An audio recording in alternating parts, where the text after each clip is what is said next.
Welcome back to the Jasa channel. Today we'll be taking a journey 4,000 years ago to the ancient region of Mesopotamia, where this technique of mandrel-formed beads originates. The ancient Egyptians were fire-glazing beads about 1,000 years before that. Even further back, as long as we've known, humanity has been carving beads from wood, stone, and even bone. Beads were considered an item of value, often traded and used in decorative ways, whereas the modern mass-produced bead has lost a bit of its antiquity. And so I hope to inspire you on this ancient art form. I think seeing how the process is done can help one appreciate it more. The process starts by coating the stainless steel mandrel in my left hand with bead release.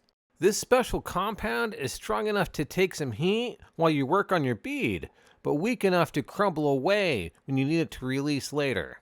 To make the bead, the glass is warmed to a liquid state and then wrapped around the mandrel. The rod stays mostly in the same spot while the mandrel rotates underneath it. You can use heat and gravity to move the glass around to even it out, and tools to shape it.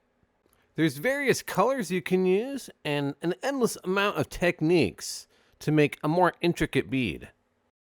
And although I've been lampworking for a while, I've just recently started practicing beadworking.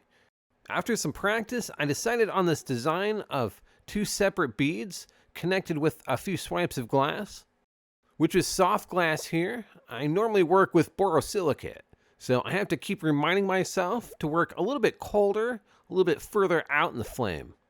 You also need to warm your soft glass up more carefully by jabbing it in and out of the flame. Once it's warmed up, then it becomes less of a problem. It does melt more easily and more quickly compared to borosilicate, which I did do a few beads in as well. Which is actually how I started this bead journey, was trying in borosilicate first.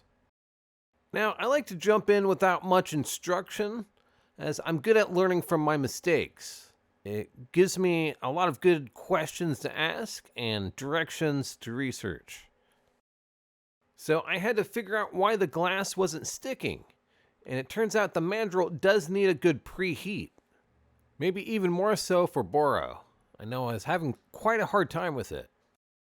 Which is one thing I do hear now and again, is how difficult lampworking actually is. When a person's had a lot of practice, they can definitely make it look easy. And so for this first bead, I'm showing you the opposite, as I've only been at it for a couple minutes. I'll have to save this one as a reminder of how hard this was. Now I'll switch over to a Freddy, which is a soft glass that comes from Murano, Italy. Murano is one of the oldest surviving cities specializing in glass creation. It is said that in fear of burning down Venice, the glass blowers and glass artisans were kicked out of the city and ordered to move to Murano, taking their glass industry with them. In isolation, they were able to master the craft and take the artistry to the next level.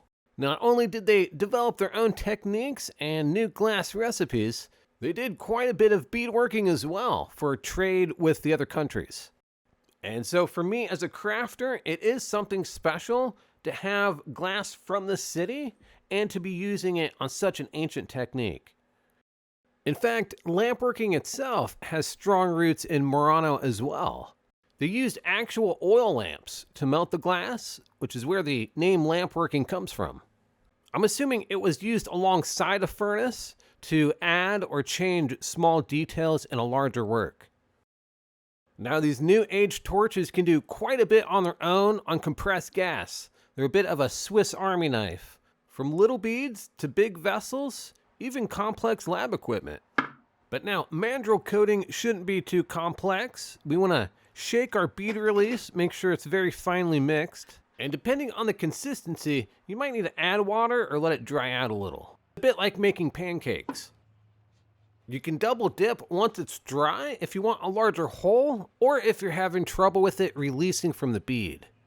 After a few hours of drying, it should be ready to go. And you want to warm it up more slowly to prevent it from cracking.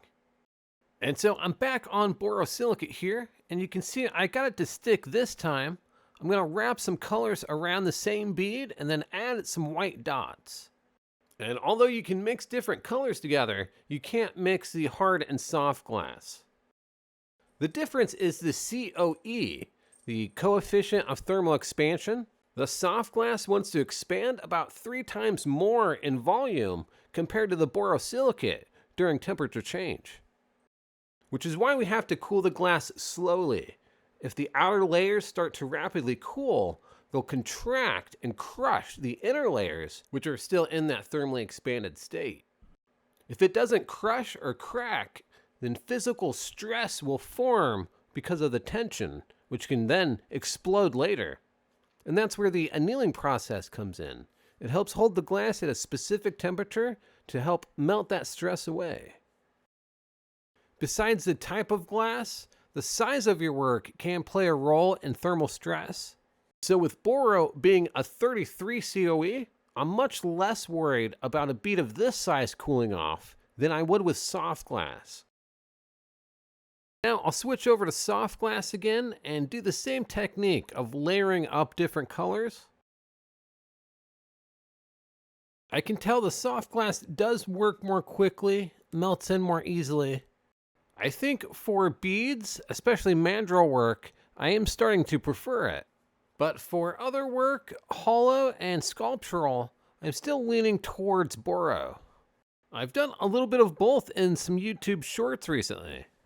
I sculpted a brain and made a bell.